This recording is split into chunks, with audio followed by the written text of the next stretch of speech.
Hi friends, welcome to our channel Telugu ముచ్చట.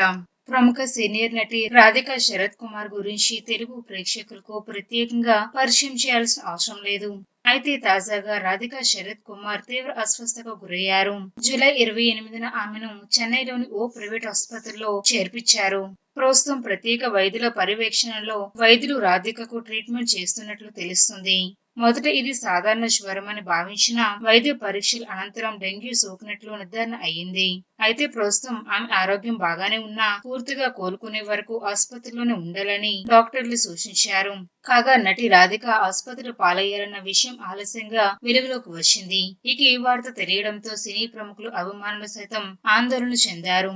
ఆమె త్వరగా కోలుకోవాలంటూ ప్రార్థిస్తున్నారు. దీంతో ప్రస్తుతం సోషల్ మీడియాలో గెట్ వెల్ సూన్ రాధిక అనే హ్యాష్ ట్యాగ్ కూడా ట్రెండ్ అవుతుంది.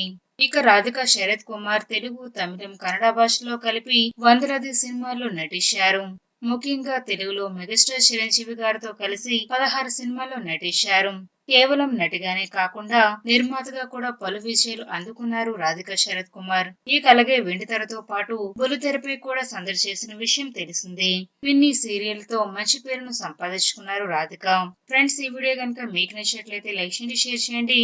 మరిన్ని తాజా లేటెస్ట్ అప్డేట్స్ కోసం మా ఛానల్ తప్పకుండా సబ్స్క్రైబ్ చేసుకోండి.